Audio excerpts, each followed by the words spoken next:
Fala galera, meu nome é Luciano Guerreiro, este é o podcast da Supclass. Hoje estou aqui com um convidado muito especial, ele, formado em administração de empresas, pós-graduado em gestão de projetos e inovação, especialista de gestão do varejo e especialista em gerenciamento de categoria. Você vai descobrir o que é isso se você ainda não sabe, hein? E também é professor na Supclass. Clóvis Renato Duran, seja muito bem-vindo ao nosso podcast. Oi, Luciano. Prazer é todo meu em estar aqui participando desse podcast. Eu tenho certeza que vai trazer e é de muito valor para o setor supermercadista, tentando gerar ali realmente insights e novas visões de negócio. Você pergunta quem é o Clóvis Renato. Sou interiorano paulista, aqui, cidade de Santa Cruz das Palmeiras, São Paulo. E a vida foi levando a gente aí até parar aqui no setor de varejo, né? Eu sempre estive envolvido com varejo desde os primeiros trabalhos. E como você disse, depois da faculdade de administração e alguns outros cursos, despertou em mim a vontade de trabalhar com consultoria. E eu tive vários mestres aí, trabalhei com pessoas muito boas, de verdade, e eles me mostraram um caminho bastante frutífero, que era o caminho do varejo. E aí eu fui picado por esse bichinho, apaixonei por ele, e hoje estamos aí tentando levar a nossa contribuição, tentando melhorar a vida das empresas e das pessoas que estão nelas, hein? E é um mundo sem volta, né? Esse negócio de supermercado, de varejo, depois que a gente é picado pelo bichinho, não tem mais volta, né? Realmente ele é desafiador e eu gosto muito de desafios. E quando eu entrei para trabalhar nesse segmento, nem estava tão deslumbrado assim, né? Era um negócio qualquer. Mas eu vi a dificuldade que os empresários tinham de se articular no seu negócio. Ele é bastante complexo, ele tem muitas variáveis. E, às vezes, a formação do supermercadista, que a gente sabe muito bem qual é, lá da empresa familiar, da empresa que tinha uma propriedade rural e montou um supermercado, que tinha um açougue e virou um supermercado, que tinha uma padaria e virou um supermercado. Muitas vezes eles não tinham essa instrução a respeito de gestão do próprio negócio. Então, realmente, eu vi ali uma oportunidade para todos os lados, né? Para mim mesmo como ascendência em carreira, mas também para ajudar esse segmento a ser melhor, a se fortalecer, e é isso que a gente tenta fazer, tenta contribuir de todas as maneiras possíveis. E você chegou a trabalhar dentro de supermercado como CLT ou não? Como é que foi a sua história, a inserção sua dentro do mundo do supermercado? Olha, às vezes eu falo isso e o pessoal fica até meio ressabiado, como diz lá no interior, né? Eu nunca trabalhei em supermercado, né? Toda a minha formação e minha carreira, eu nunca tinha trabalhado no varejo alimentar. Mas negócios são negócios. E a gente entende como que funciona esse mecanismo dos negócios e traz isso para o varejo. Os conceitos básicos são os mesmos, né? Mas é como você disse, esse ambiente ele é muito gostoso de se trabalhar. E ele é muito gratificante quando você consegue fazer alguma coisa por um setor que também nós sabemos, e principalmente quem está na outra ponta, não só o supermercadista, mas as pessoas que trabalham no supermercado, é muito intenso. É muito intenso. É por horas de trabalho, é o compromisso que você tem.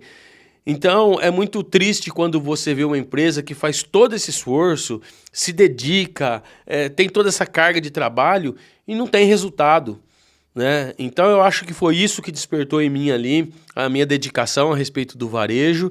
E, como eu disse, a gente tenta a todo momento trazer algo de novo para o supermercado e para o varejo. Que bacana. Eu tenho uma história, assim, um vínculo com o supermercado, que meu avô era supermercadista. Então, cresci lá dentro do meio, né? Lembro de quando pequeno, o Lucas, meu irmão, me empurrando dentro de um carrinho de supermercados, abastecendo produto em gôndola. Então, essa conexão com o supermercado, né, da minha parte, veio desde pequeno. E desde sempre conectado com esse mundo. E é bem isso que você falou. Essa dinâmica, esse entusiasmo que a gente tem pelo supermercado é algo que vem de dentro. A gente não consegue mudar. A gente simplesmente encara o desafio, né? E leva isso para a nossa vida. É muito bacana. Me conectei muito com você desde a primeira vez que a gente conversou, alguns anos atrás, já morando em Pernambuco. E eu gostei muito da sua história, da sua conexão, do seu conteúdo. Um cara que tem uma energia alta, assim como a minha. E isso é muito bacana. É a identificação que a gente tem com as pessoas do meio. Não tem como trabalhar no segmento desse e não ter uma energia alta. Porque é até mesmo um paradigma, não só do segmento varejista, nós que trabalhamos com apoio à gestão, quem procurava apoio à gestão? Quem já estava em dificuldade.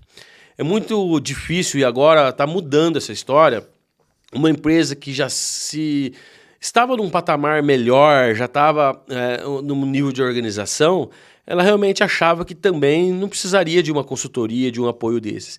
Então, quando um trabalho de consultoria e de gestão ele é solicitado, geralmente já é por uma empresa que está em dificuldade. Então, quando você chega lá, esse ambiente para baixo, esse pessimismo, muitas vezes ele está angariado na empresa. Então, não é só uma questão técnica, não é uma questão de conhecimentos administrativos que vão fazer o negócio dar uma guinada. É uma questão motivacional. Mostrar ali que existem novos horizontes, existem novas possibilidades. Concordo com você. Tem supermercado que a gente entra, você vê que a recepcionista, o balcão ali de atendimento, a própria operadora de caixa, tá com aquela cara fechada. E você, automaticamente, a gente já sabe como é que vai ser o gerente que vai receber a gente, né? A energia, a predisposição, existe uma cultura ali enraizada. E precisa mudar isso, né? Conversando na semana passada com um amigo de varejo também, ele falou que o Brasil está entre os piores aí no ranking de atendimento. Olha que louco isso, né? E muitas vezes eu como executivo de vendas, eu como diretor comercial, né, vou fazer reunião com alguns clientes, quando você acessa o supermercado, você já vê que ali tá todos olhando assim, você meio com os olhos tortos, né? Tipo assim, quem que é esse cara, né? Ninguém chega, fala um bom dia, te recebe bem, e você vê que isso às vezes parte até da gestão, né? Que é um paradigma que a gente precisa reconstruir, né? Ou receber bem as pessoas. E essa cultura ela vai passando, né, de cima para baixo. Com certeza. E isso que você disse é importantíssimo, né? É quebra de paradigmas. Se eu quero uma nova oportunidade, eu estou lá com o meu negócio, que não está aquela maravilha, que não está me trazendo aquele resultado, a minha equipe está contaminada por este baixo astral também. É o que a gente estava falando na Subclass, é do empresário, é do gestor tomar uma atitude diferente. Ele é o único responsável por essa mudança de chave. Não adianta terceirizar, não adianta achar que é os funcionários que vão ter que fazer alguma coisa para salvar o negócio dele, e não adianta muitas vezes jogar nas costas de um consultor também. Olha, eu contratei um consultor aqui, é ele que vai resgatar a gente. Ele é um motivador, ele é um condutor para novas situações, mas vai muito das empresas, essa vontade empresarial. Isso que você falou é importante, e eu tenho uma experiência a respeito disso, né? Nós também fazemos a nossa parte comercial. Quando a gente chega no supermercado e está lá aquele frente de caixa que geralmente recepciona as pessoas, né? Às vezes ele não tem um engajamento com a empresa e ele está numa total falta de sinergia, que às vezes você vai oferecer um trabalho, um projeto, uma solução para essa empresa que eles acabam não querendo nem ouvir, te dispensando, porque não sabe o que a empresa precisa. E o dono, o gestor, lá no escritório, batendo cabeça de como resolver um problema, e tem gente batendo na porta dele dizendo, eu consigo resolver essa dor sua, eu consigo resolver o problema, e essa falta de engajamento dentro da própria equipe causa isso. E isso é fato, porque eu vejo muito esse tipo de situação acontecer, né? E para você ver que essas são oportunidades perdidas, né? Então, gestor, conversa com a sua equipe, conversa com esses recepcionistas da loja, mostra para ele o que você precisa, o que você quer, qual é a sua necessidade. Às vezes pode estar batendo na sua porta aí a solução e vocês estão fechando a porta. Clóvis, é um assunto muito importante. A comunicação que os diretores e os gerentes têm com a equipe. E eu percebo muito, né? Você pode validar isso também, que muitas vezes não existe. O diretor, né, o presidente, ele sabe onde ele quer chegar ali, o dono, ele sabe onde ele quer chegar, só que ele não comunica isso ao time. É como se ele estivesse remando para um lado e o time remando para o outro. Por quê? Não existe uma comunicação entre eles. É muito centralizador. E isso vem de uma cultura, né? Que a gente precisa, né, alertá-los, a gente precisa ajudá-los a quebrar esse paradigma, né, de comunicação, de orientação, mostrar para o time. Você até usou numa das suas aulas lá na Supiclass sobre o medo de falar sobre o lucro, o medo de falar sobre crescimento, né? Então ele centraliza muito nele. E o mesmo quando ele tem aquele anseio de crescer, de organizar, mas não sabe transmitir isso para a equipe. E como se a equipe não abraçasse esse desenvolvimento, não abraçasse esse crescimento. Qual que é a sua leitura sobre isso? Olha, Luciano, eu tenho uma posição assim que é bem clara a respeito desse tipo de situação que você comentou com a gente, né? As empresas, principalmente as de médio porte, elas têm dificuldade, elas têm esse bloqueio da comunicação. Por quê? Muitas vezes o empresário ele tem medo de se abrir com a equipe dele, de colocar assuntos ali que podem ser relevantes para ele, porque ele tem medo que a equipe vai perceber que ele não sabe das coisas do próprio negócio. Então, fica isso cristalizado na mente do empresário. Mas se eu falar para o meu funcionário que eu não sei fazer isso, como vai ficar a minha imagem como supermercadista? Como vai ficar a imagem como empresário? E isso acontece inúmeras vezes dentro das lojas. Então, não só nessa questão de que a gente tem uma comunicação clara e fluida com os gerentes e líderes, que são as pessoas que vão ordenar a nossa operação, tá? Muitas vezes a gente não confia nas pessoas que estão ao nosso redor. Então, vamos lá. Eu quero até um papel para anotar isso daí, esses insights. Você está me dizendo que mesmo que ele não tenha conhecimento, ele não saiba, ele deve buscar o time dele e expor isso, para que alguém do time dele possa colaborar nesse crescimento ou nessa dificuldade que ele tem? Sim, a humildade faz parte dos empresários de sucesso, né? De saber reconhecer quais são os seus pontos fracos, mas saber captar o que pode te ajudar. Então eu falei há um momento atrás que até pouco tempo atrás, só quem procurava um apoio à gestão é quem estava com realmente dificuldade. Já estava numa situação penosa no ramo empresarial. E hoje você vê empresas que estão mais sadias, que têm uma estrutura funcional boa e elas estão buscando o quê? Inovar os seus processos, melhoria contínua no seu modo de operação. Então quebrou esse paradigma. Então hoje, como a gente conversou muito na Supiclass, só não faz alguma situação positiva para o seu negócio quem não quer. O conhecimento está disponível, as pessoas estão todas ali. Por que não fazer o contato? Por que não perguntar, saber como faz, onde que fica? Então essa questão dessa mudança da chave na cabeça das pessoas, ela é muito importante. A gente falou do empresário que tem medo de falar das suas carências para a equipe, mas ao contrário vale também. A equipe tem muita dificuldade de falar para o empresário que não sabe fazer aquilo, que nunca viu, que não tem condição de colocar para rodar alguma coisa, porque não aprendeu, né? E aí o que se faz? Não faz. E é isso que prejudica as empresas. É isso que pode levar ela a um resultado não tão bom quanto poderia ter. Clóvis, na sua aula na Supiclass, você comenta sobre o mindset da inovação. O que seria o mindset da inovação no contexto supermercadista? Ô Luciano, esse assunto ele é bastante atual, bastante interessante para quem está com a visão postada para o crescimento, né? Olhando para o futuro. Porque por muito tempo, quando eu comecei na formação em gestão de negócios, administração, pós-graduação em inovação, eu via a indústria como um campo fértil, porque a indústria sempre estava buscando inovação. E quando eu conheci o varejo, essa condição que eu falei, preciso ajudar essas empresas também. Elas têm muita dificuldade de se integrar com a inovação. E a inovação não é comprar somente um software, o mais atual que tem, com todas as ferramentas que ela tem, e colocar lá. É fazer essa integração, é usar, é a usabilidade. Dessa maneira eu consigo inovar. Então, tecnologia, conhecimento. Gente, há quanto tempo talvez as empresas de médio porte que a gente está conversando aqui não mandam o seu pessoal para um treinamento mais efetivo? Ou investem em empresas especializadas em treinamento de times? Às vezes ela até faz esse tipo cria esse tipo de condição, mas muitas vezes ela não sabe cobrar depois o resultado a respeito disso. A gente que trabalha com gestão sempre tem em mente que todo investimento precisa de um retorno.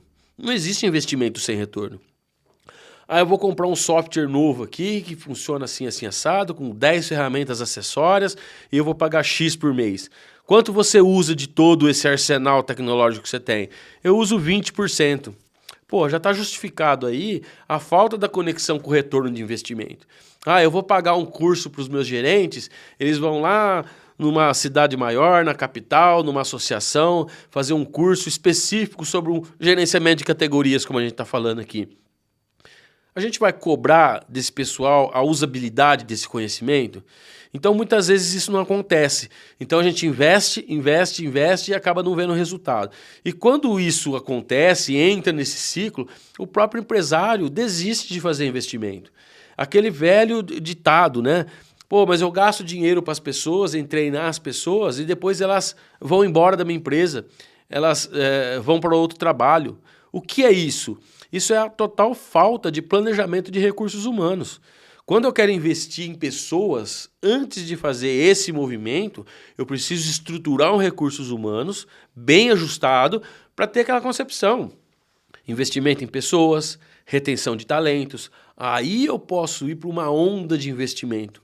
Caso contrário, é jogar dinheiro fora. Eu também participo e ouço muito outros podcasts que falam sobre gestão e também é fato que aqui no Brasil a escala de quando eu trago uma inovação para minha empresa e eu faço um investimento, números aleatórios aqui, de R$100 mil nessa situação de tecnologia da minha loja. Geralmente se gasta só 20% ou até menos disso no engajamento das pessoas com essa nova tecnologia. E vocês que trabalham com software devem ver muito isso. Então eu invisto numa ferramenta, mas não invisto em quem vai usar a ferramenta. Só pode dar ruim, só pode não ter um melhor resultado. Concordo, Clóvis. Esse raciocínio seu das pessoas às vezes investir e não preparar o time, não investir no time. Investe em ferramentas, em coisas terceiras, né? Mas esquece de investir em quem vai operar, em quem vai fazer a mágica acontecer. E aí acaba não tendo o resultado esperado. E olha para aquilo, né, e acha que fez um mau investimento, ou a empresa terceira não entregou aquilo que tinha prometido. Né? Deve acontecer isso com consultoria, né, entre outros prestadores de serviço. A preparação do time é muito importante. Eu acho que tem uma boa notícia a respeito de todo esse contexto que a gente está falando, um pouco mais sombrio, né? Porque o futuro do varejo que se encaminha, ele é um futuro que tem a possibilidade de ser bastante próspero. Porque as novas gerações de supermercadistas, que são os sucessores, eles já estão vindo em uma outra pegada. Essa rapaziada mais nova, eles já estão vindo com uma formação acadêmica, no mínimo, que gera neles uma curiosidade maior de se integrar com o negócio. Oportunidades que muitas vezes os pais não tiveram, né? Então isso não necessariamente vai mudar o negócio, mas é criada uma possibilidade. E a bem da verdade, a gente sempre tem que trabalhar com as possibilidades e oportunidades que se mostram à nossa frente. Nada cai do céu, nada acontece no estralo de dedos, né? O que acontece é que as empresas, por capacidade própria ou por algumas situações de agentes de negócio, ela consegue criar uma condição diferente para ela e aí vai dar energia que ela vai colocar nisso. Então, quando a gente falou do assunto inovação para o varejo, até no Subclass nós tratamos desse tópico lá, a inovação ela é constante. não existe uma situação de que eu faço uma inovação para o meu negócio e parou por aí, né? Ela é constante. O movimento é constante. Então, nós vemos as grandes redes, aquelas que realmente se destacam no mercado, a todo momento elas estão fazendo algo de diferente. E a gente precisa quebrar um tabu a respeito da inovação, porque a inovação muitas vezes não é fazer algo diferente. Para inovar, eu preciso fazer algo que ninguém fez. Isso é paradigma. Eu preciso inovar para o meu negócio. O que eu não faço no meu negócio hoje, que as outras empresas fazem e dá certo. Eu preciso capturar esse tipo de insight, de situação e colocar no meu negócio. Então, essas inovações incrementais, que a gente chama, ela vai fazer toda a diferença. Então, tem um grupo de empresas que são os inovadores disruptivos mesmo. Eles vão buscar, eles investem, eles saem na frente. E nós temos que ter a capacidade de acompanhar essa onda aí para tirar benefício dela. E não ter medo de errar. Eu percebo muito que grandes redes, eles testam, dá certo, continua e vai evoluindo, testam, não deu certo, eles já remodelam, né? Parte para um novo teste, testam, erram rápido e corrige rápido, ou parte para um novo modelo. Concorda comigo ou não? Concordo. Então, esse medo de errar, que às vezes freia um pouco o empresário, que precisa também, seria uma dica legal, né? Não ter esse medo de errar. Se permitir, vai lá, testa, corrige rápido, testa um novo conceito, uma nova ideia e vê o resultado que isso vai dar. Olha, Luciano, isso é tão importante, o que você disse aí, que eu vou fazer um complemento a respeito desse tópico aí, tá? Uma empresa que quer se destacar, que quer mudar o status ali das suas operações, ela tem que ter em mente que deve ter um certo grau de tolerância ao erro. Eu preciso tolerar um erro. Eu preciso usar do artifício do empreendedorismo, que é a coragem de partir para fazer. E se der errado, não tem problema. E se eu precisar fazer 2, 3 vezes, não tem problema. Mas eu tenho essa capacidade de seguir em frente e fazer acontecer. A gente vê muito isso, o boicote. Às vezes o próprio empresário ele se boicota. Ele quer uma situação nova para a empresa dele, ele faz uma inserção em algum tema novo. Vamos usar o gerenciamento de categorias, que foi o nosso tema na Subclass, como exemplo. O empresário assistiu a Subclass e ficou encantado com o processo de gerenciamento de categorias, que vai trazer várias vantagens, que pode aumentar a rentabilidade, que pode ajustar o comercial dele, e ele quer fazer isso na loja. Ele precisa ter em mente de que não é na primeira inserção que vai dar tudo certo. Então ele precisa ter essa dose de tolerância ao erro. E quando ele não tem isso, ele abandona o projeto. O primeiro erro que acontece, eu sabia que isso não dá certo, eu sabia que isso não ia funcionar, vamos abandonar isso aqui. E ele mesmo desmotiva as pessoas. Mas como ele é o gestor, ele não pode ser demitido. Ele não pode ser demitido. Agora, o contraponto disso é quando o empresário quer fazer um processo novo, criar uma nova situação e encontra resistência no seu corpo funcional. Então, o que ele tem que fazer? Eu vou fazer uma inovação. O que eu preciso fazer para ter essa inovação? Quais são as fontes que eu vou beber de conhecimento para fazer a coisa certa? E eu preciso engajar o meu time. E eu, nos projetos aí, Luciano, já vi muitas vezes do empresário abandonar um projeto que tinha todo o potencial de dar certo por funcionário. Ah, a dona Maria, cozinheira lá, não quer marcar as receitas para fazer custo, porque ela está acostumada a fazer do jeitão dela. Faz 30 anos que faz assim. 30 anos. E aí você abre mão de dar um salto numa operação sua por causa disso. Açougue, então a gente vê muito isso. A gente tem o Paulo Tadeu como professor na Subclass também, que deve com certeza abordar esse assunto. Geralmente são as pessoas que têm mais tempo de casa. Tem um cara de 10, 15 anos. Eu quero fazer uma inovação, mas a pessoa lá não consegue acompanhar isso. A responsabilidade de engajar o time é nossa. E, infelizmente, para o bem dos negócios, a gente precisa ter esse pulso firme. Se eu tenho algo que atrapalha o desempenho da minha empresa empresarialmente, eu preciso dar um jeito. Primeiro passo, tentar engajar de todas as maneiras. É uma mudança cultural. É uma mudança cultural. Eu preciso buscar enquadrar as pessoas que estão dentro da minha empresa num novo processo. É isso que eu levo dentro dos meus projetos. A gente vai fazer de tudo para as pessoas se engajarem. Se isso não acontecer, o empresário é dele o poder de decisão. Aí ele que decide. E Clóvis, voltando agora um pouquinho para a parte de gerenciamento de categoria. Hoje, qual que é o maior desafio que você enxerga para um supermercado trabalhar com o GC, com a gestão, com o gerenciamento de categorias? Olha, Luciano, esse assunto é um assunto que está em todas as mídias, como eu disse, em todo lugar que você vai ver a respeito de varejo, tem pessoas falando de gerenciamento de categorias em todas as revistas, e ele é um tópico que tem que ser trabalhado dentro das empresas, porque qualquer nova proposta de trabalho, como gerenciamento de categorias, ela é um conceito. Existe uma metodologia por trás disso. Não existe essa de que, olha, chegou uma pessoa que vai fazer um projeto de gerenciamento de categorias e ela vai inventar da cabeça dela como isso funciona.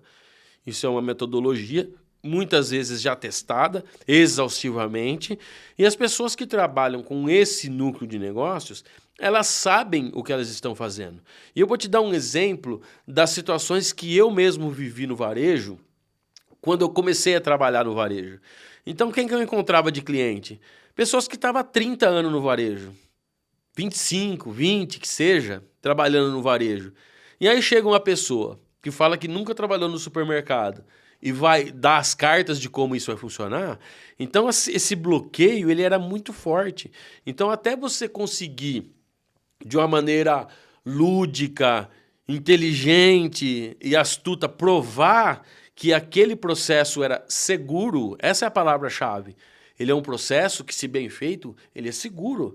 Não há por que ter medo. Existem vários requisitos que vão mostrar essa segurança. Mas as pessoas têm esse bloqueio. Mas eu faço há tantos anos assim e agora me vem esse camarada falando que vai ser feito diferente. E outra situação que é um paradigma por se trabalhar em gerenciamento de categorias é que o supermercadista ele tem medo de mexer nas suas margens. E ele tem razão, ele não está errado, porque é o ponto mais sensível. Uma empresa comercial tem o seu ápice do negócio, a lucratividade. E quando vai se fazer uma inserção nesse tópico, na lucratividade, ele é muito delicado. Tá? Então, muitas vezes as empresas têm um bloqueio de querer embarcar mesmo, de ser convencidas a fazer isso. Por isso que nós que trabalhamos aí com gerenciamento de categorias, muito da parte do trabalho do gerenciamento de categorias é do convencimento, é da explanação da metodologia, como isso vai funcionar, na criação de cenários. Isso é muito importante e eu gosto muito de fazer essa condição de criar os cenários antecipadamente. Olha, se a gente fizer dessa maneira, a tendência é a gente ter o tal resultado. Se a gente fizer assim, assim, assado, ser mais conservador, a tendência é ter o tal resultado. Você consegue simular para ele o ganho que ele pode ter? Sim. Que legal. A simulação de resultado, ele faz parte do gerenciamento de categorias relativo a margens, que é o que a gente está falando aqui, gerenciamento de categorias visando lucratividade, ele tem que ter essa clareza para o empresário. Porque eu mesmo me sinto com muita responsabilidade em mexer na margem de uma empresa. Imagina eu chegar na sua empresa falando que eu vou te trazer uma lucratividade e começo a trazer prejuízo. Quer me matar, né? É sensível. E normalmente o pessoal é mais conservador ou é mais arrojado? Depende da loja. Isso depende muito, não só da loja, mas no ambiente onde ele está. Então o varejista, às vezes ele tem essa característica de estar bastante tempo no mercado, ser mais cascudo, como a gente fala, Sim. Mas tem uma coisa que ele não é bobo. Ele não é nada bobo. A expertise dele, de tantos anos no negócio, faz ele ter uma percepção do que está ao seu redor, de como ele deveria se movimentar. Às vezes ele não sabe exatamente, por força própria ou por conhecimento interno da empresa dele, como ele ia se articular numa situação dessa. Como que eu vou fazer isso aqui? Às vezes eles têm dificuldade de encontrar esse caminho, mas ele sabe o que está ao seu redor. Então, às vezes mesmo, né, passando por todos esses projetos que a gente já teve por aí, consultoria que indica problema é a coisa mais fácil do mundo, né? Chega aquele consultor com um checklist de 5 páginas, e isso aqui você tem, isso aqui você não tem, isso aqui você tem. O cara já sabe disso. Não precisa pagar ninguém para mostrar para ele o que ele sabe fazer, o que ele não sabe fazer. Ele quer pagar alguém, ele quer investir em alguma coisa que vai conduzir ele para um caminho novo. E esse é o novo caminho do varejo, né? Até mesmo a gente pode discutir mais aqui a respeito disso, né? As novas tecnologias ajudam muito. Hoje nós estamos falando aqui num podcast, no Supiclass, que pode atingir o Brasil inteiro. Há 10, 15 anos atrás, eu só tinha o conhecimento se eu tivesse lá numa reunião presencial no auditório de uma APAS da vida, por exemplo. Eu só ia saber das coisas do meu segmento se eu estivesse lá. Hoje não é mais assim. Hoje eu posso consumir desse conhecimento à distância, em qualquer lugar. A gente atua muito com projetos online e funciona bem, porque as equipes estão engajadas. Agora, quando você pega uma equipe que não está engajada, você pode estar lá todo dia que não vai para frente. Não faz diferença nenhuma. Não faz diferença. E falando assim, numa média, tá, Clóvis? Quantos por cento você acha que um supermercadista pode ganhar ou aumentar a sua margem ou melhorar a sua margem trabalhando com gerenciamento de categorias? Você tem esse dado assim? Uma média, por exemplo. Olha... 2%? 3%? Geralmente, eu vou exemplificar aqui o que geralmente a gente encontra dentro das lojas. Tem duas situações que a gente encontra geralmente. Uma de um supermercado que está com margem baixa, tá? E ele precisa fazer uma recomposição para ter esse adicional de margem. Quando tá? você fala margem baixa, ele está com uma margem de quanto? Olha, aqui a gente vai falar de margem de contribuição, tá? Uma dica para você, supermercadista, markup não dá mais, né? Eu não consigo relacionar ele a nada e a gente precisa sair desse paradigma. Então, a gente, no mínimo, vai para a margem sobre venda, que é o meu lucro comercial. Paguei 10, vendi por 15, tenho um lucro comercial de 5. 5 dividido pela minha receita é a minha margem comercial. Ponto. É um bom começo. E esse supermercado que tem uma margem baixa, ele tem a possibilidade de ter um adicional de margem. Então, às vezes, ele não conhece escalabilidade de margens via curva BC, que está na nossa Supiclass.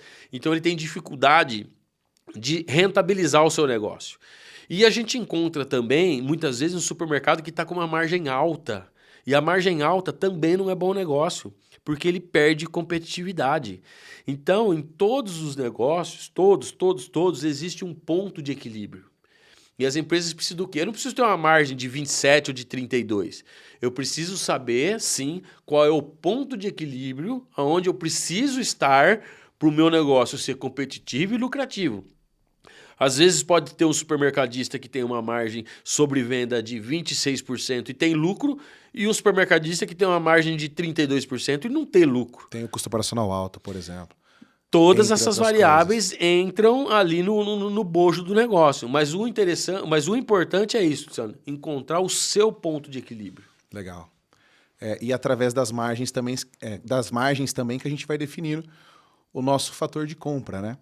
Que é um outro gargalo que eu percebo que muitos supermercadistas ainda têm muita dificuldade. O quanto que eu posso comprar de acordo com a minha margem? O quanto que eu posso comprar de acordo com o meu faturamento? Explana um pouquinho esse assunto. Olha, esse tema é um tema recorrente do varejo. Eu já vi muita coisa a respeito desse assunto de meta de compras. E cada hora você vê uma coisa diferente, cada hora alguém pintando esse cenário com uma paleta de cores diferentes, e o supermercadista, muitas vezes, ele acaba ficando perdido em qual orientação ele deve seguir, qual que é o conceito que ele deve seguir, tá? Então, até mesmo quando eu comecei no varejo, tinha um paradigma de um número que ficou muito tempo na minha cabeça. O supermercado tem que comprar 70% do faturamento. Já deve ter ouvido falar nisso, né? Sim. Falei, caramba, mas da onde veio esse conceito? 70% do faturamento é o cara que quer comprar? Tem que comprar? Ah, tudo bem. Aí eu comecei a interagir com os números do negócio e eu percebi que isso é uma conversa muito fiada, tá? Não serve de base. Porque esse conceito veio cristalizado em cima de uma situação que aquele supermercado teria 30% de margem sobre venda, margem de contribuição. Se eu tenho 30% de margem de contribuição, eu tenho 70% de custo de produtos. E eu faz me baseio sentido. ali. E se o meu supermercado tem uma margem de 27%? E eu estiver comprando baseado nesse 70-30%? Eu estou completamente corroendo o fluxo de caixa, porque não é o indicador, é um indicador falso. E na contrapartida, um outro mercado que tem uma margem de 32%. Esse indicador ele muda, então ele é flutuante de loja para loja. Então os departamentos comerciais, as equipes comerciais, elas precisam estar atentos a esse tipo de informação, como essa composição de venda da loja, para estabelecer as suas metas. Eu não vou pegar uma metodologia de um outro lugar que está na revista e colocar na minha loja, porque pode não funcionar. Bacana, muito bem abordado. E a importância de você conhecer os seus números, de você conhecer o seu negócio, que é o que vai dar o caminho para você ter os melhores resultados. Com certeza. Falando em gestão, não tem como fazer gestão sem número. Fazer gestão sem número é caminhar às cegas. Então, nós vemos muitas vezes empresas de varejo que não têm informações corretas, não tem informações ali que são realmente confiáveis. E aí isso provoca uma baixa assertividade na sua decisão. Esse exemplo que eu falei do paradigma do 70-30 nas compras é uma delas. Se eu estou comprando no indicador errado, eu estou comprometendo o meu fluxo de caixa. E aí o camarada está Ou ruptura, né? Isso, ou ruptura. O mais grave, muitas vezes o que mais se encontra é o estrangulamento do fluxo de caixa. Concordo. Tá? Porque uma empresa de médio porte e que não tem um processo tanto de gerenciamento de categorias, um entendimento como é que funciona todo esse mecanismo, ela tem margens abaixo dos 30%.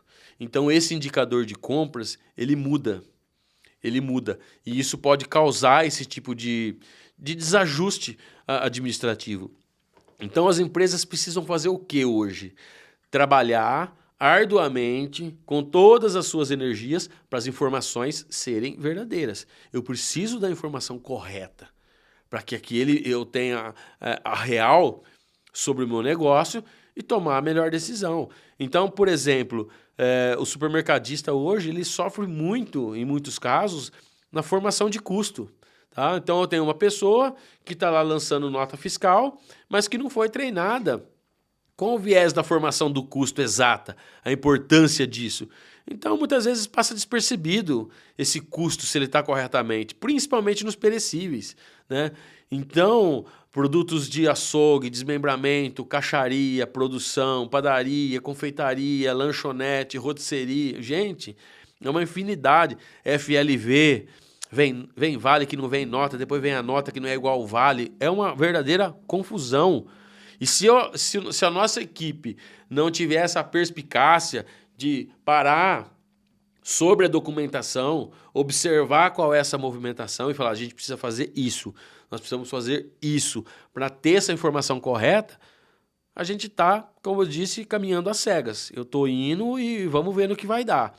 E os negócios hoje, como são dinâmicos, né, não é permitido fazer gestão à cega, né? Dinheiro não aceita desaforo. Uma vez que você começa a errar constantemente na gestão do seu negócio, a penalidade vem.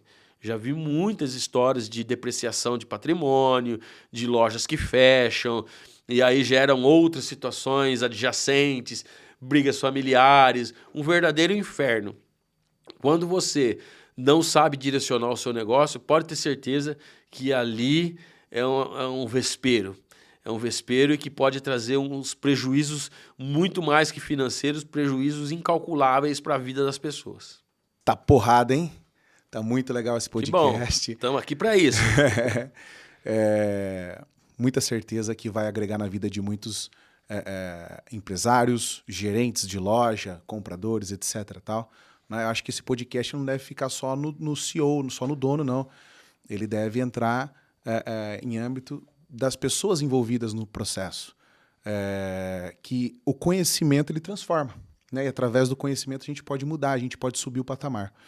E isso é incrível, né? Poder, através da comunicação, através da tecnologia, através de tudo isso que tem acontecido no mundo, né? Através da internet, a gente poder levar esse tipo de conhecimento para as pessoas. Conhecimento transforma. E falando um pouco de gerenciamento de categoria, como que isso pode impactar no mix, por exemplo? A gente está discutindo GC aqui, e é um negócio muito amplo, né? Dá para a gente trabalhar margens, dá para a gente trabalhar mix, então fala um pouquinho mais aí sobre mix e tudo o que mais a gente pode fazer com gerenciamento de categoria. Olha, é o que eu comentei, né?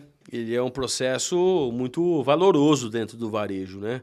As empresas que querem ter um desempenho melhor estão valorizando bastante esse tipo de conhecimento. E relacionado ao mix, porque qual que é o conceito básico do gerenciamento de categorias? Qual que é o primeiro passo para você conseguir gerenciar categorias? Como o nome diz, categorizar os grupos de produtos de uma maneira bastante intuitiva e inteligente para que eu consiga observar resultados de grupos menores. É difícil eu ter uma visão bem aprofundada de uma classificação mercadológica ruim, né? Então, quando alguém tem uma classificação que não é boa, esse é o primeiro passo, e ela entra lá no seu relatório de vendas e ela puxa a venda das cervejas, e elas estão todas juntas, eu vou ter mais dificuldade de encontrar nesses grupos de produtos o que é que traz uma relevância em volume, o que traz uma relevância em margens, eu vou ter mais dificuldade. Então, quando essa estrutura de classificação dos produtos ela é feita de uma maneira bem assertiva, bem ajustada, essa desfragmentação por volumetria dos produtos, né? Então eu tenho o grupo dos shampoos, tá? Eu tenho até 300 ml, eu tenho de 300 a 500, eu tenho o anti-caspa, eu tenho o infantil, eu tenho os especiais, e esse leque vai se abrindo. Mas é preciso ser astuto para não querer ir no mínimo detalhe, no mínimo do mínimo detalhe, e abrir demais essa classificação. Então é um processo que a gente tem que ter em mente qual que é o objetivo de se fazer. Ponto. Uma classificação mercadológica bem feita vai me gerar a condição de observar melhor esses grupos de produtos. E aí, quando eu tenho esses grupos definidos, eu começo a puxar por relatórios nesses grupos mais ajustados, como eles estão, o desempenho desses produtos. Então eu entro lá nesse produto que é o shampoo até 300 ml, eu vou conseguir ordenar do que mais vende, porque menos vende, porque tem uma boa margem, que não tem uma boa margem. Eu entro na cerveja 350 ml, eu consigo enxergar dentro daquele grupo uma perspectiva diferente. E só assim eu consigo tomar decisão no alinhamento do mix. Alinhamento de mix é um trabalho que o departamento comercial precisa fazer e ele é de muita responsabilidade. Então, lá na Subclass a gente discutiu que, no mínimo, eu preciso avaliar 3 variáveis, né? Venda, margem e aceitação desse produto. Então, eu preciso ficar cruzando essas informações para tomar uma decisão. Eu tenho um case legal, tem um cliente nosso que, trabalhando a gestão de categorias, ele tirou mais de 2.000 itens de gôndola.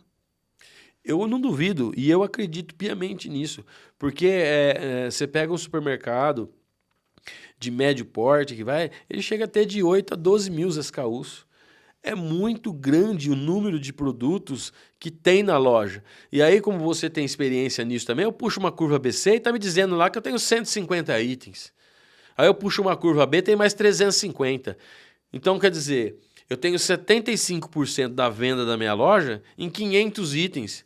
E os 8, 9, 500? O que eles estão fazendo ali? Só faltava estar corroendo meu lucro, como a gente comentou, né? Vai comprar embalagem com 12. Você vende um por mês. Aí fica aquele estoque gigante lá, parado, né? A gente pegar um item como exemplo, mas aí você vai colocar aí em milhares, né? Que a gente está falando aí de uma loja aí de 10 mil SKUs, por exemplo. Olha o impacto financeiro que gera isso. Positivo, né? E se a loja não tiver um gestor comercial que esteja com o olho atento a esse tipo de comportamento, é o que a gente falou no momento atrás, né? Vai comprometer o lucro. Né? Então, eu estou imobilizando o capital em estoque. As empresas modernas hoje, o varejo moderno, ele trabalha com níveis de estoque muito baixo. Né? A área de depósito, ela tem uma restrição até mesmo de tamanho. Se eu tenho um fornecedor que entrega segunda, quarta e sexta, de 15 em 15 dias, para que hoje fazer compra para o mês? Para que imobilizar produto em estoque? A não ser que a loja tenha uma reserva financeira e ela encontre grandes oportunidades de compra, aí é uma outra situação, tá? Aí é uma compra de oportunidade. Aí é uma situação estratégica da empresa. Mas na grande maioria, se a empresa compra níveis acima dos indicados e dos ideais para sua movimentação comercial, inevitavelmente ela vai estar com um problema financeiro. Concordo. Você usa aquele relatório de DSV, Dias Sem Venda? Sim, ele é um relatório importante.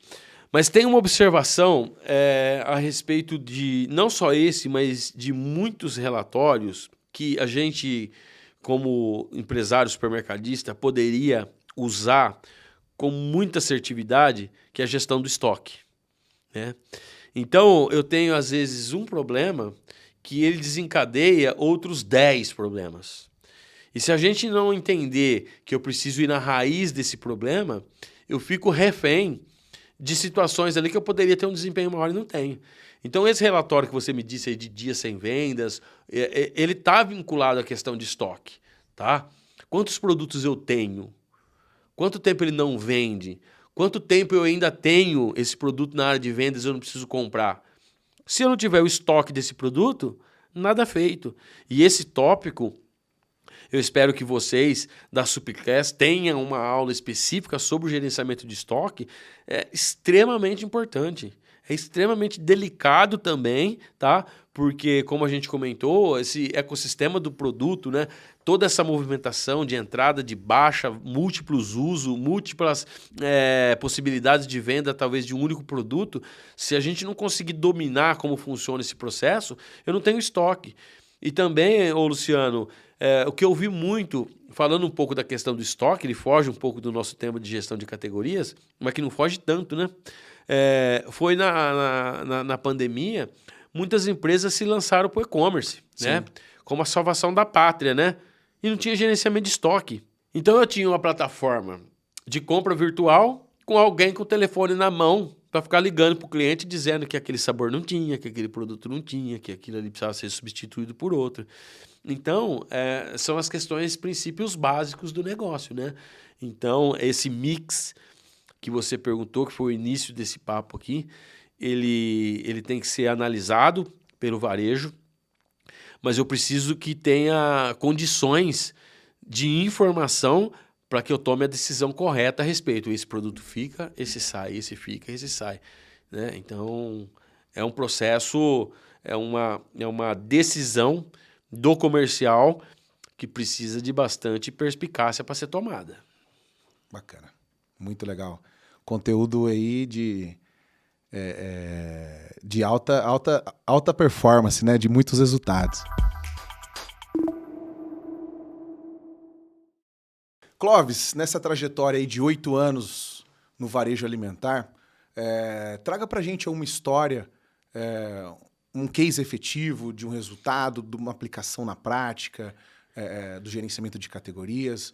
O que isso trouxe de valor, de benefício, de resultado para o supermercadista?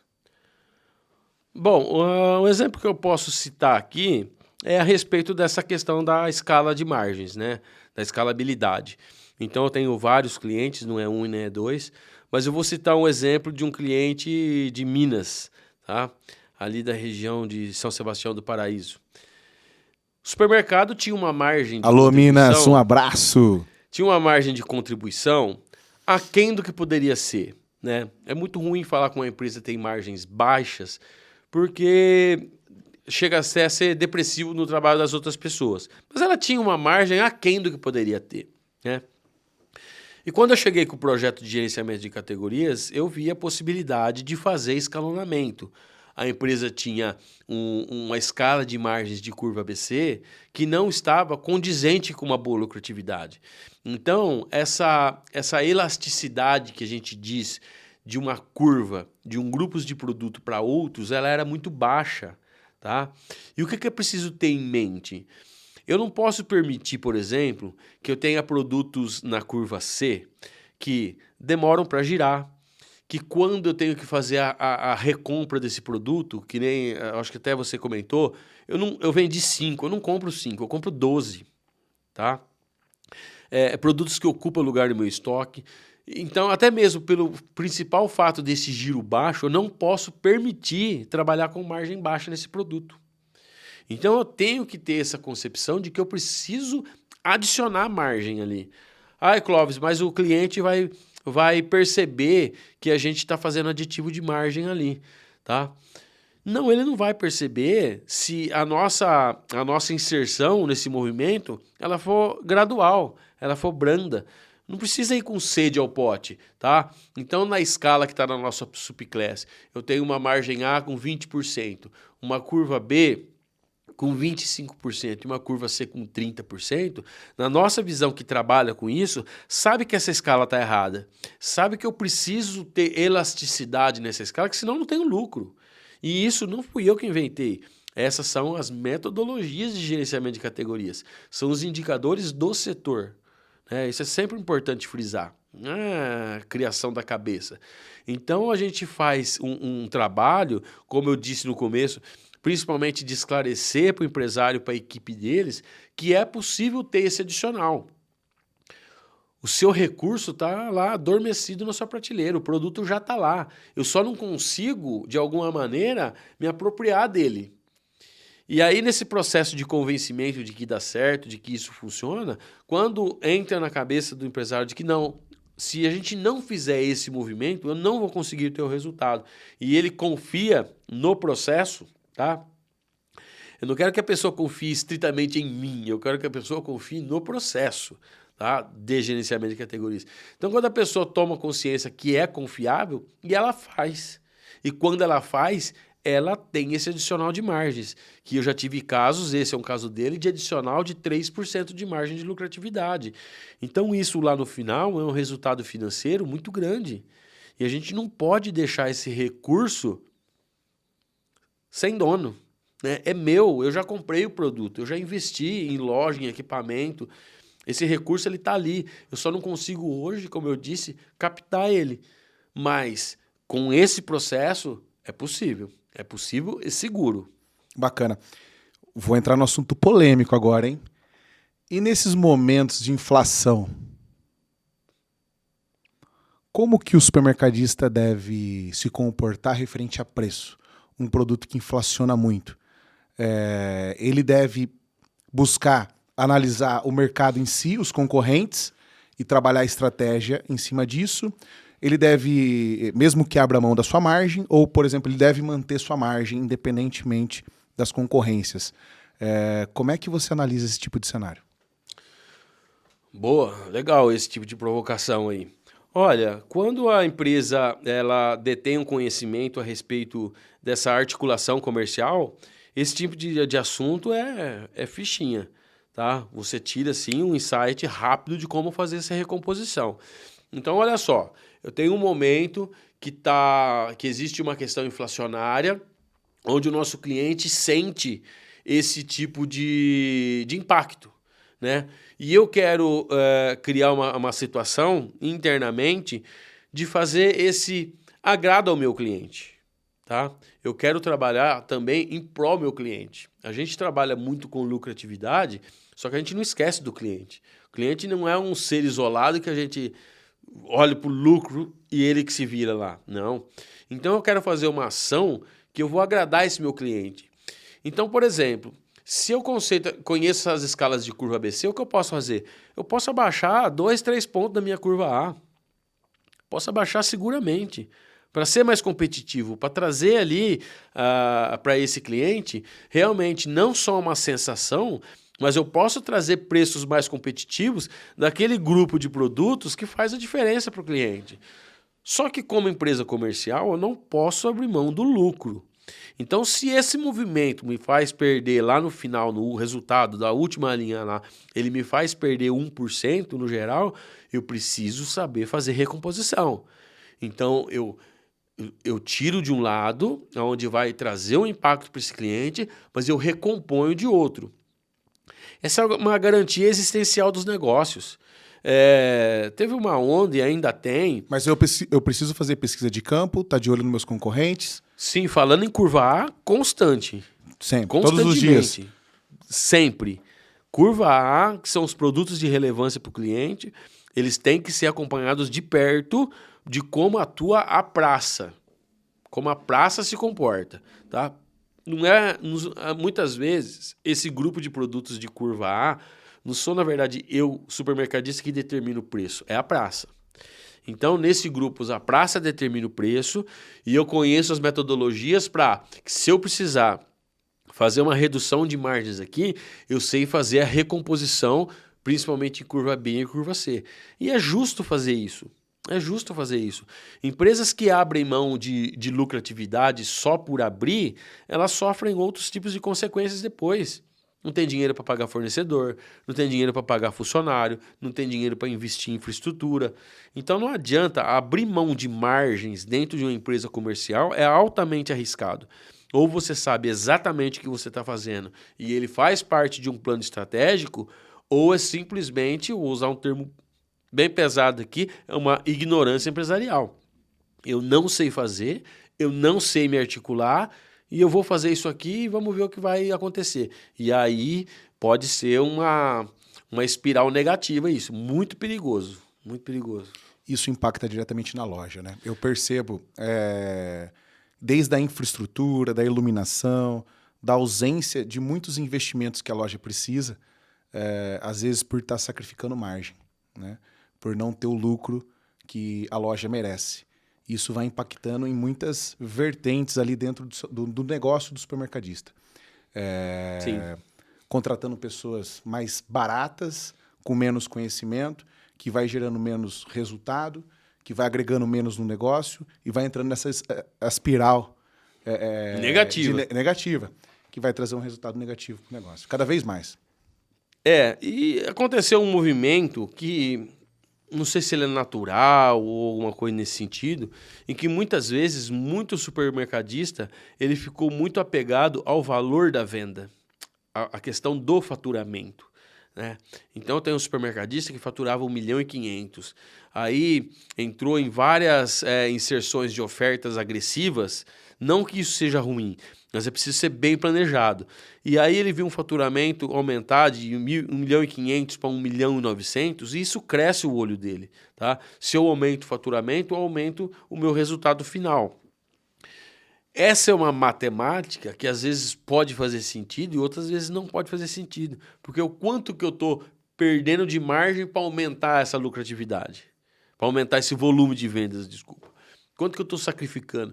E às vezes o raciocínio matemático ele é infalível. E às vezes você coloca na ponta do lápis, às vezes eu tenho um resultado igual ou até pior do que eu tinha quando eu vendi 1.500.000.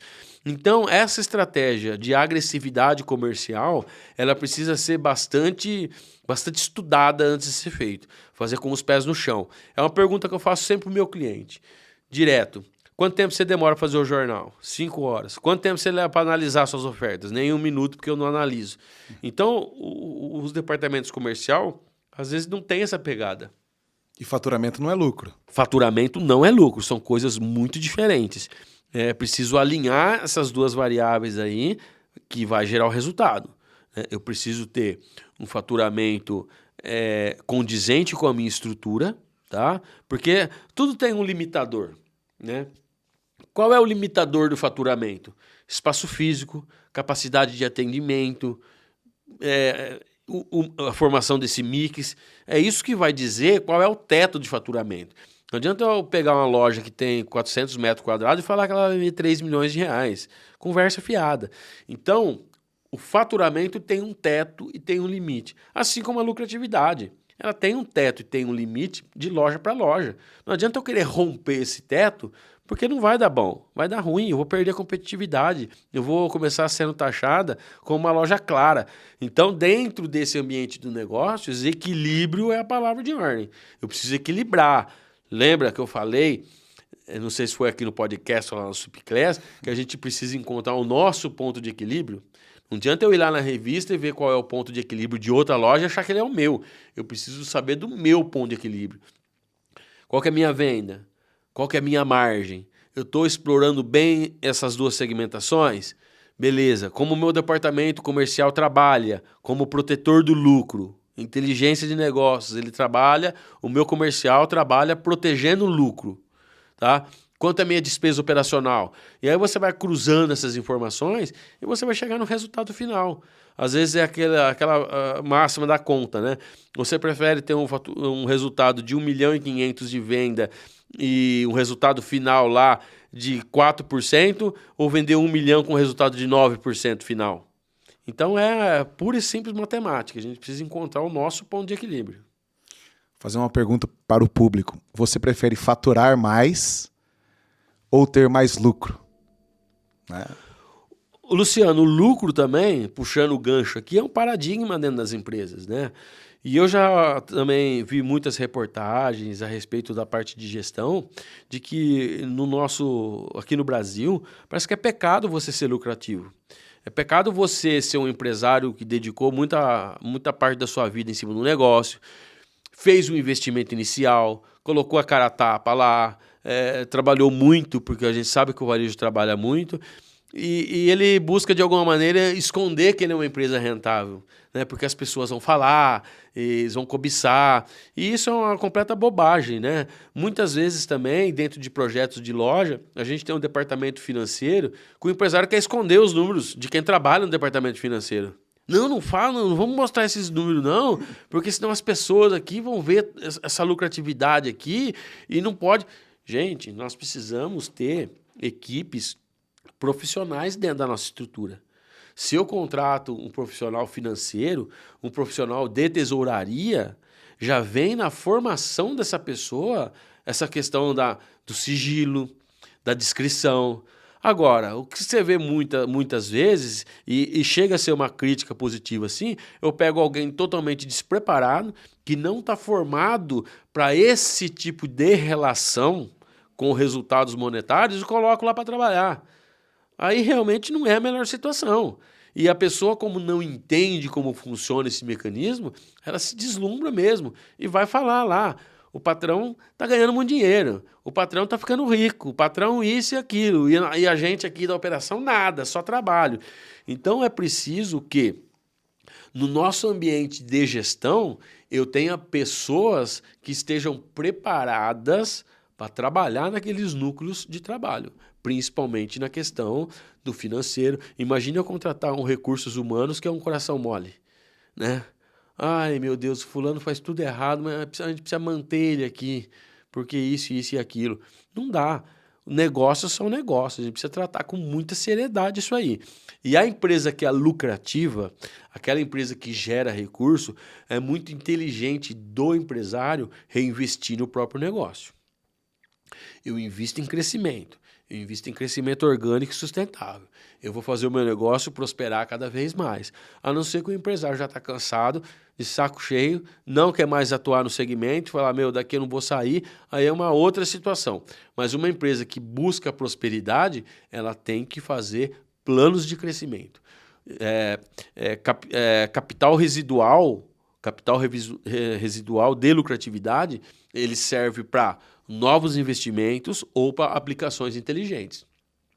Você deve ter visto muito isso aí já, né? O pessoal do supermercado tinha uma boa lucratividade e aí mobilizava todo esse dinheiro em terreno, casinha para alugar, isso e aquilo. E hoje mudou totalmente essa perspectiva, né?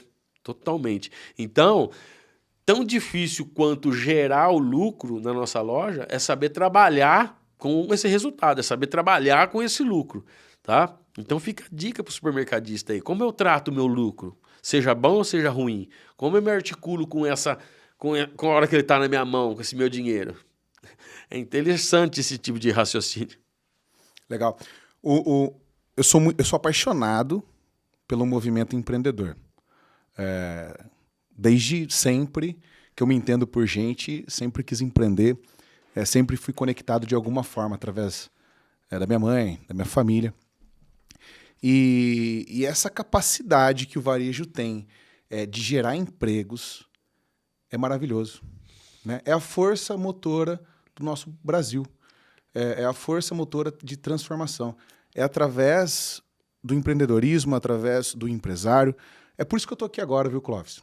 Eu estou aqui porque eu acredito muito na transformação, na evolução e no processo de crescimento do supermercadista de bairro, do pequeno, do médio, porque através deles a gente vai gerar mais negócios, a gente vai expandir, vai gerar mais emprego, e a nossa transformação que a gente tanto espera do nosso país vem através dessa evolução. Então, você tem um papel muito importante nesse crescimento, eu tenho um papel muito importante nesse crescimento, os supermercadistas de todo o Brasil têm um papel muito importante nesse crescimento, esse movimento através do empreendedorismo. Luciano, deixa eu dar um exemplo disso que você falou, e eu uso esse case sempre quando eu preciso usar dessa artimanha. Então, às vezes o supermercadista tem uma loja lá na cidade dele e ele tem lá 2 lojas. Vamos falar um cara que está com 2 lojas lá. Aí você pergunta para ele quantos funcionários ele tem. Ele fala, tenho 150 funcionários. E ele não se dá conta de que dentro daquela cidade dele, ele pode ser, e ele está entre os maiores empregadores comerciais da cidade. Já fiz muito essa pergunta. Quantas empresas comerciais empregam mais que você? Eu tinha um cliente em Cravinhos que estava totalmente fora dessa realidade, né? Porque a empresa assim, assim, assado. E aí a gente fez uma sondagem e ele tinha, na verdade, 170 funcionários. E eu perguntei para ele, fiz o desafio, quem é a empresa comercial que mais emprega dentro da cidade? Aí eles foram na associação comercial fazer um levantamento e eles eram a maior empresa comercial da cidade. Olha que legal. Então, a pessoa que fica reclamando, que nada dá certo, que tudo é trabalhoso, lógico que dá trabalho. Isso a gente sabe. A gente tem os clientes varejistas, a gente sabe do trabalho árduo que é ali. Mas se a gente fizer uma movimentação diferente, a gente tem que fazer valer a pena. A gente tem que fazer valer a pena. A gente tem que fazer esse movimento proativo ali, né? Então não adianta ficar reclamando. É arregaçar as mangas, fazer isso que a gente está fazendo aqui, conhecer sobre o próprio negócio, toda vez estar integrando com novas pessoas, com novos agentes, buscando tecnologia, buscando inovação e bora para frente. Função social, né, gera emprego, e pagador de impostos para desenvolver os nossos municípios, né, nosso estado, nosso Brasil. É maravilhoso isso. Por isso que eu amo empreender. Estamos caminhando para o encerramento do podcast. Clóvis, deixe sua mensagem. Imagine que essa mensagem aí vai estar no outdoor aqui na Paulista, lá em Pernambuco, lá no Rio Grande do Sul, em muitas grandes vias de acesso aí de todo o Brasil. E também aproveita e deixa suas redes sociais. Olha, Luciano, foi um prazer participar aqui, tanto da Supclass quanto desse podcast. Eu acho que são essas iniciativas que têm o poder de gerar ali novas condições para o supermercadista. E a mensagem que eu quero enviar para o varejo é de que o momento é outro. As visões de negócios, elas são outras, né? A gente tem que investir em capital intelectual. O capital intelectual é o caminho mais assertivo para a gente prosperar como empresa. Por muito tempo isso foi renegado, mas esse é o momento. Então o supermercadista não precisa ter vergonha de que ele não sabe isso ou aquilo, mas tenha uma equipe que saiba do melhor para o varejo. É o caminho mais assertivo para o sucesso.